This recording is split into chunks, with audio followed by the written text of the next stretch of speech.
Chapter 8. Explanation. As far as I could see, all the world displayed the same exuberant riches as the Thames Valley. From every hill I climbed, I saw the same abundance of splendid buildings, endlessly varied in material and style, the same clustering thickets of evergreens, the same blossom-laden trees and tree ferns. Here and there water shone like silver, and beyond, the land rose into blue and undulating hills, and so faded into the serenity of the sky.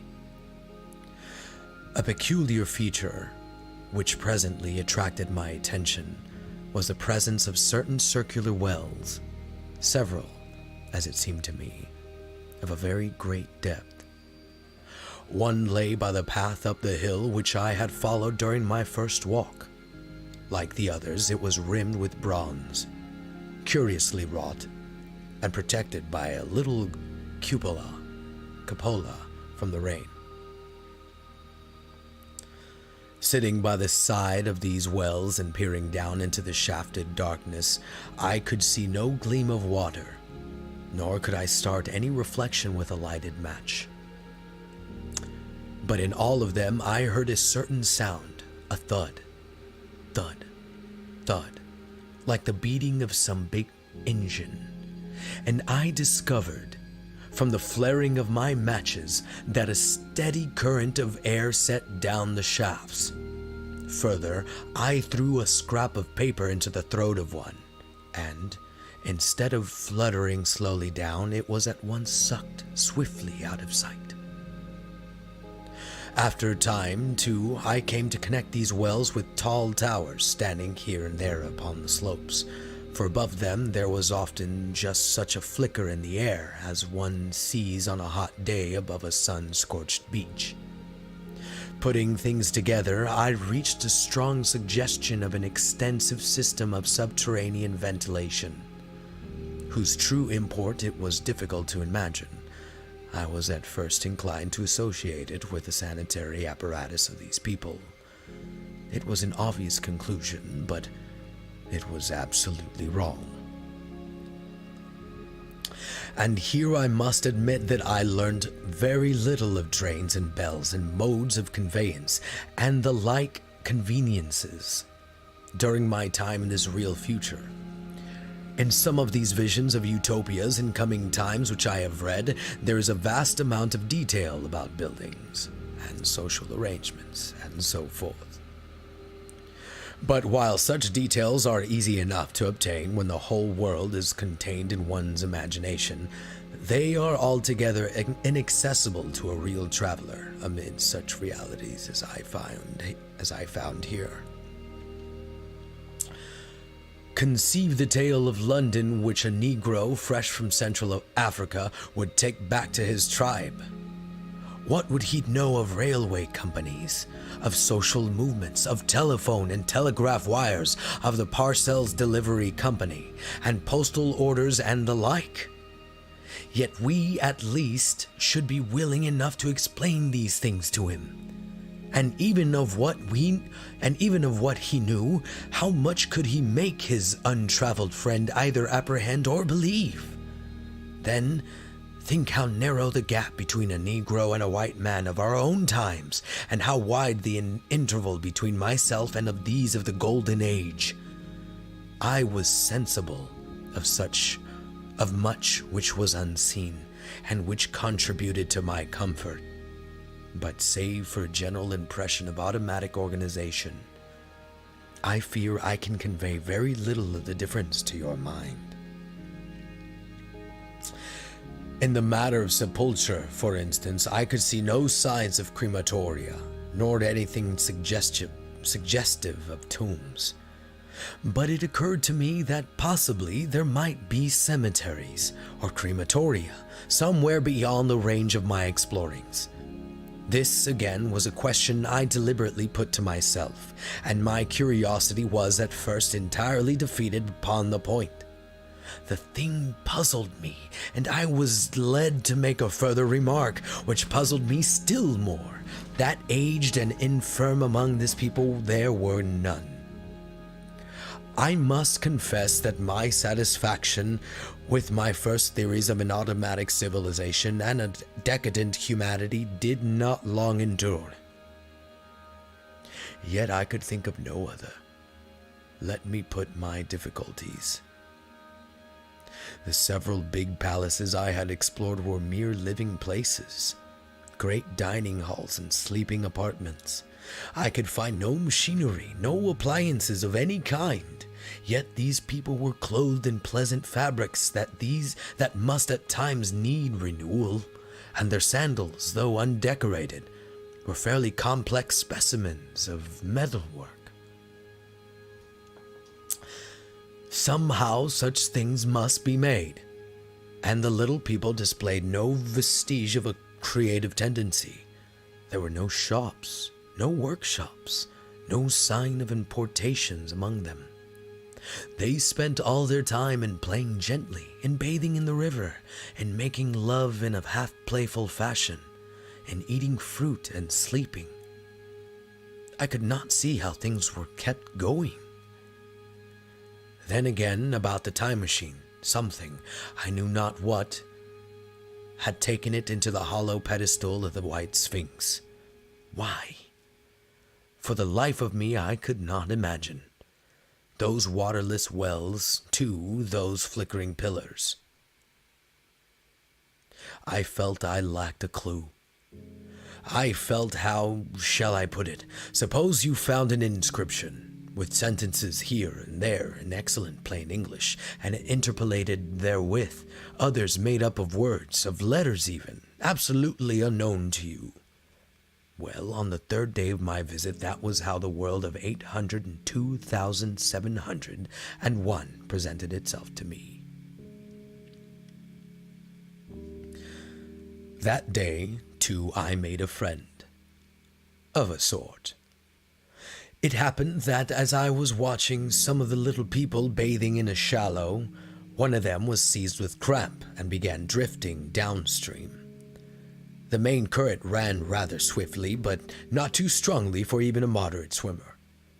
It will give you an idea, therefore, of the strange deficiency in these creatures, when I tell you that none made the slightest attempt to rescue the weakly crying little thing which was drowning before their eyes.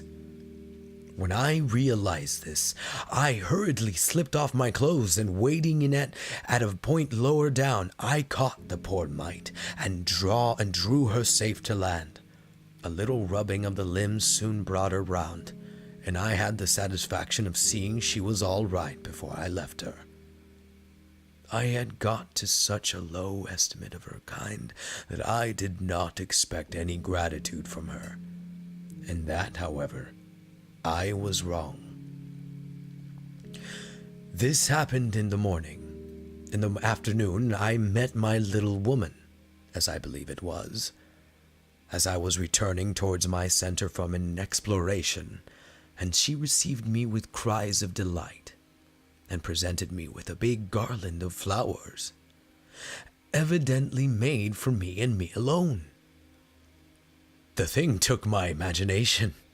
Very possibly I had been feeling desolate. At any rate, I did my best to display my appreciation of the gift.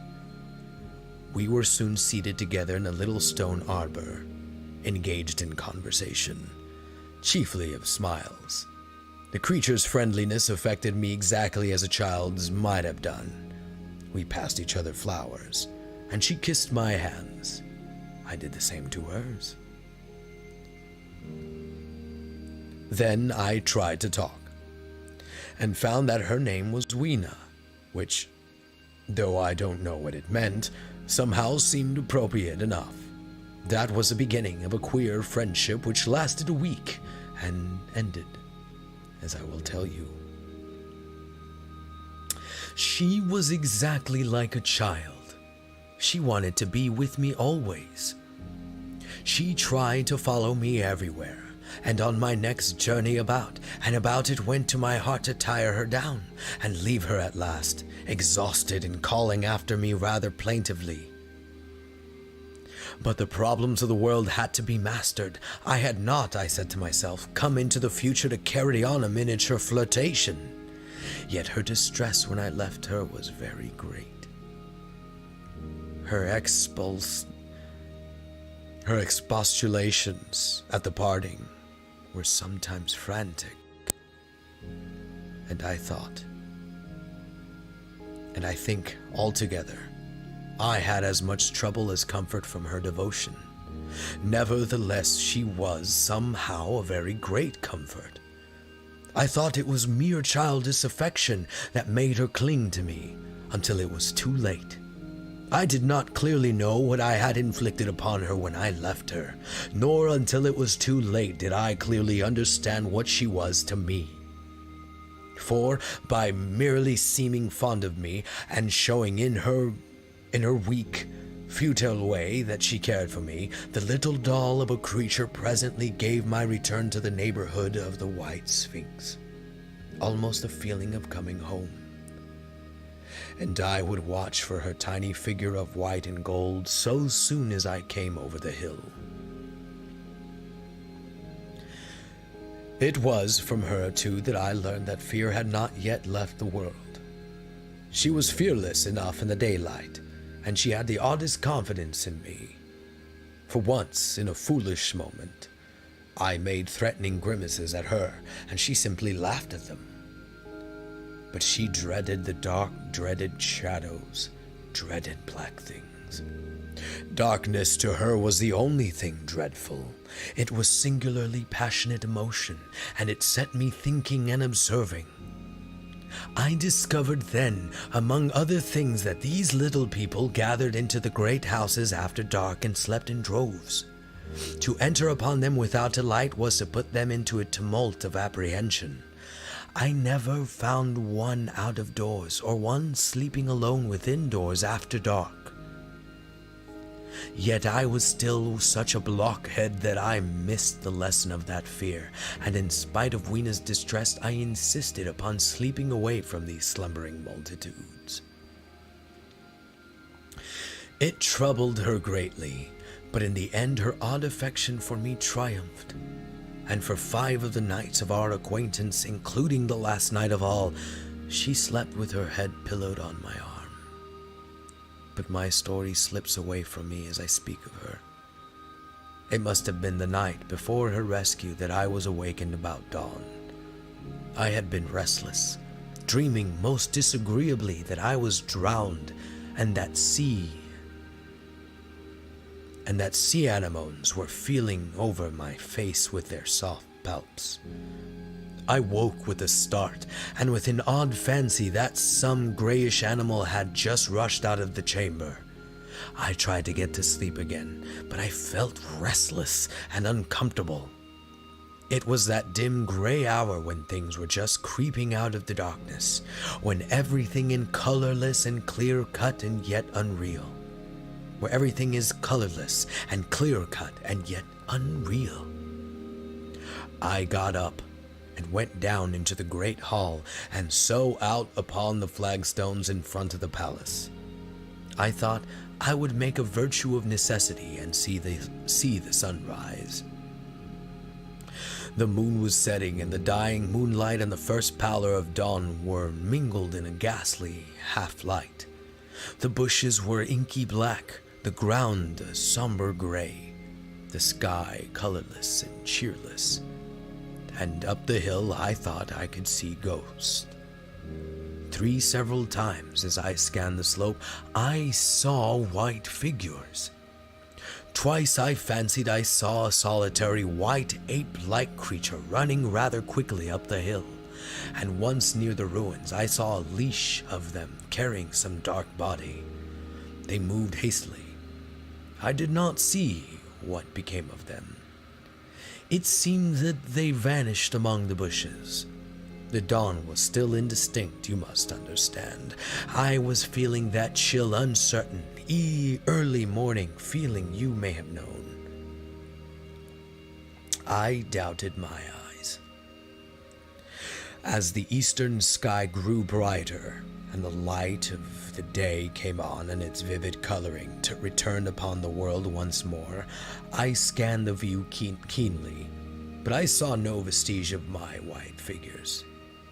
They were mere creatures of the half-light. They must have been ghosts, I said. I wonder whence they dated, for a queer notion of Grant Allen's came into my head and amused me. If each generation die and leave ghosts, he argued, the world at last will get overcrowded with them. On that theory, they would have grown innumerable some 800,000 years hence. And it was no great wonder to see Ford at once, but the jest was unsatisfying, and I was thinking of these figures all morning until Weena's rescue drove them out of my head. I associated them in some indefinite way with the white animal I had startled in my first passionate search for the time machine. But Weena was a pleasant substitute. Yet all the same, they were soon destined to take far deadlier possessions of my mind. I think I have said how much hotter than our own was the weather of this golden age. I cannot account for it. It may be that the sun was hotter, or the earth nearer the sun. It is usual to assume that the sun will go on cooling steadily in the future. But people unfamiliar with such speculations as those of the younger Darwin forget that the planets must ultimately fall back one by one into the parent body. As these catastrophes occur, the sun will blaze with renewed energy, and it may be that some inner planets had suffered this fate. Whatever the reason, the fact remains that the sun was very much hotter than we know it. Well, one very hot morning, my fourth, I think, as I was seeking shelter from the heat and glare in a colossal ruin near the great house where I slept and fed, there happened this strange thing. Clambering among these heaps of masonry, I found a narrow gallery, whose end and side windows were blocked by fallen masses of stone. By contrast with the brilliancy outside, it seemed at first impenetrably dark to me. I entered it groping, for the change from light to blackness made spots of color swim before me. Suddenly I halted spellbound. A pair of eyes, luminous by reflection against the daylight without, was watching me out of the darkness. The old instinctive dread of wild beasts came upon me. I clenched my hands and steadfastly looked into the glaring eyeballs. I was afraid to turn. Then the thought of the absolute security in which humanity appeared to be living came to mind. And then I remembered that strange terror of the dark. Overcoming my fear to some extent, I advanced a step and spoke. I will admit that my voice was harsh and ill-controlled. I put out my hand and touched something soft. At once the eyes darted sideways, and something white ran past me. I turned my heart in my mouth and saw a queer little ape-like figure, its head held down in a peculiar manner, running across the sunlit space behind me. It blundered against a block of granite, staggered aside, and in a moment was hidden in a black shadow beneath another pile of ruined masonry. My impression of it is, of course, imperfect, but I know it was a dull white, and it had strange, large, grayish red eyes. Also, that there was flaxen hair on its head and down its back. But, as I say, it went too fast for me to see distinctly. I cannot even say whether it ran on all fours, or only with its forearms held very low. After an instant's pause, I followed it into the second heap of ruins. I could not find it at first, but after a time in the profound obscurity, I came upon one of those round well-like openings of which I have told you, half closed with a fallen pillar. A sudden thought came to me. Could this thing have vanished down the shaft? I lit a match, and looking down, I saw a small, white, moving creature, with large, bright eyes which regarded me steadfastly as it retreated. It made me shudder. It was like a human spider. It was clambering down the wall, and now I saw for the first time a number of metal foot and hand rests forming a kind of ladder down the shaft. Then the light burned my fingers and fell out of my hand, going out as it dropped, and when I had lit another, the little monster had disappeared. I do not know how long I sat peering down that well. It was not for some time that I could succeed in persuading myself that the things I had seen was human. But gradually the truth dawned on me that man had not remained one species, but had differentiated into two distinct animals. That my graceful children of the upper world were not the sole descendants of our generation, but that this bleached, obscene, nocturnal thing which had flashed before me was also heir to all the ages. I thought of the flickering pillars and of my theory of an underground ventilation. I began to suspect their true import. And what, I wondered, was this lemur doing in my scheme of a perfectly balanced organization? How was it related to the indolent serenity of the beautiful overworlders? And what was hidden down there at the foot of that shaft? I sat upon the edge of the well telling myself that, at any rate, there was nothing to fear, and that there I must descend for the solution of my difficulties, and withal I was absolutely afraid to go. As I hesitated, two of the beautiful upper world people came running in their amorous sport across the daylight in the shadow. The male pursued the female, flinging flowers at her as he ran. They seemed distressed to find me, my arm against the overturned pillar, peering down the well. Apparently it was considered bad form to remark these apertures, for when I pointed to this one and tried to frame a question about it in their tongue, they were still more visibly distressed and turned away. But they were interested by my matches, and I struck some to amuse them. I tried them again about the well, and again I failed. So presently I left them, meaning to go back to Weena and see what I could get from her. But my mind was already in revolution. My guesses and impressions were slipping and sliding to a new adjustment. I had now a clue to the import of these wells, to the ventilating towers, to the mystery of the ghosts. To say nothing of a hint at the meaning of the bronze gates and the fate of the time machine. And very vaguely there came a suggestion towards the solution of the economic problem that had puzzled me. Here was the new view. Plainly, this second species of man was subterranean. There were three circumstances in particular which made me think that its rare emergence above ground was the outcome of a long-continued underground habit. In the first place, there was the bleached look common in most animals that live largely in the dark. The whitefish of the Kentucky caves, for instance. Then those large eyes, with that capacity for reflecting light, are common features of nocturnal things.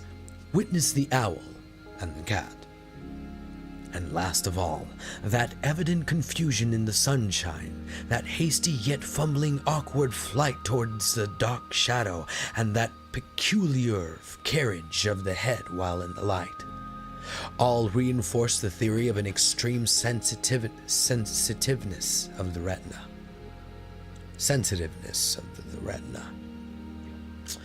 Beneath my feet, then, the earth must be tunneled enormously, and these tunnelings were the habitat of the new race, the presence of ventilating shafts and wells along the hill slopes, everywhere, in fact, except along the river valley.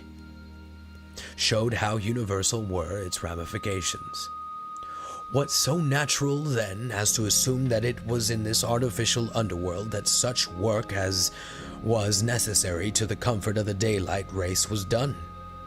The notion was so plausible that I at once accepted it, and went on to assume the how of this splitting of the human species. I dare say you will anticipate the shape of my theory, though for myself, I very soon felt that it fell far short of the truth. At first, proceeding from the problems of our own age, it seemed clear as daylight to me that the gradual widening of the present merely temporary and social difference between the capitalist and the laborer was a key to the whole position. No doubt it will seem grotesque enough to you, and wildly incredible, and yet even now there are existing circumstances to point that way. There is a tendency to utilize underground space for the less ornamental purposes of civilization. There is the Metropolitan Railway in London, for instance. There are new electric railways. There are subways. There are underground workrooms and restaurants, and they increase and multiply. Evidently, I thought, this tendency had increased till industry had gradually lost its birthright in the sky. I mean that it had gone deeper and deeper into larger and even larger underground factories, spending a still increasing amount of its time therein, till, in the end, even now does not an East End worker live in such artificial conditions as practically to be cut off from the natural surface of the earth. Again, the exclusive tendency of richer people, due, no doubt, to the increasing refinement of their education and the widening gulf between them and the rude violence of the poor, is already leading to the closing, in their interest, of considerable portions of the surface of the land. About London, for instance, perhaps half the prettier country is shut in against intrusion. And this same widening gulf, which is due to the length and expense of the higher educational process and the increased facilities and temptations towards refined habits on the part of the rich, will make that exchange between class and class, that promotion by intermarriage which at present retards the splitting of our species along lines of social stratification, less and less frequent. So, in the end, above ground you must have the haves, pursuing pleasure and comfort and beauty, and below ground the have-nots.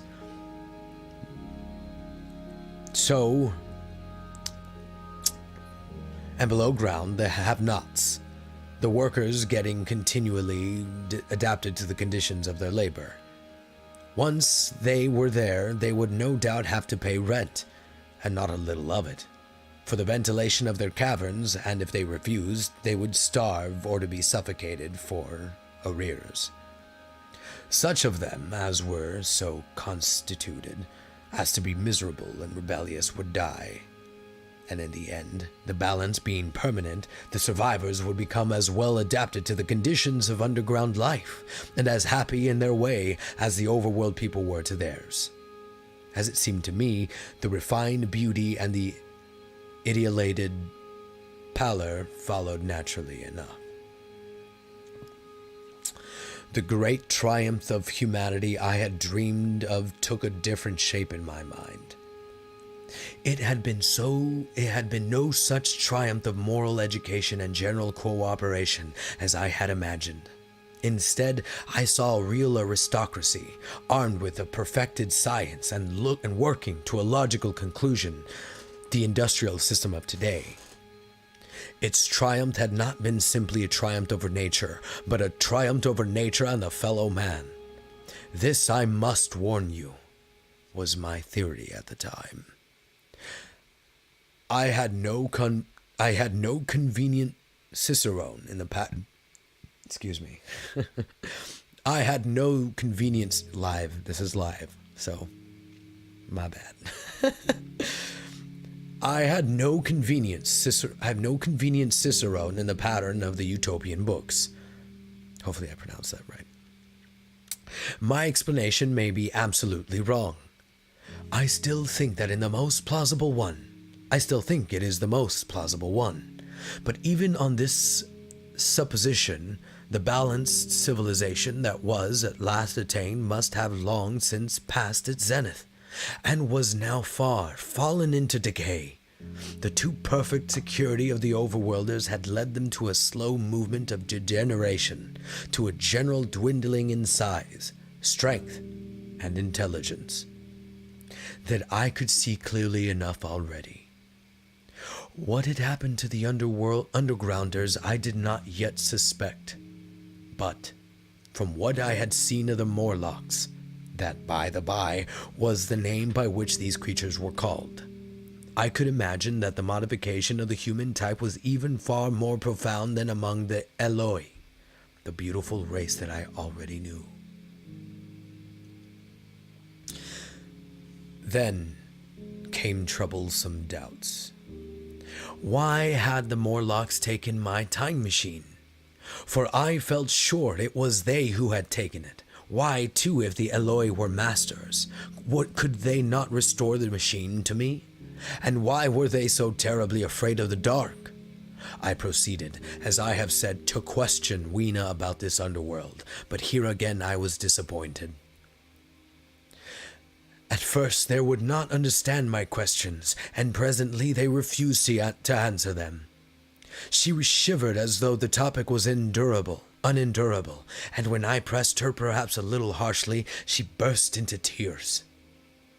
They were the only tears, except my own, I ever saw in that golden age.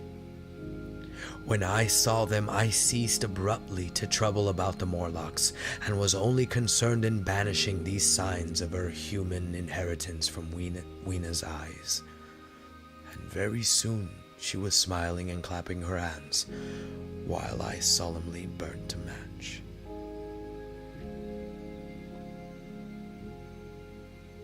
That is the end of Chapter 8. Explanation.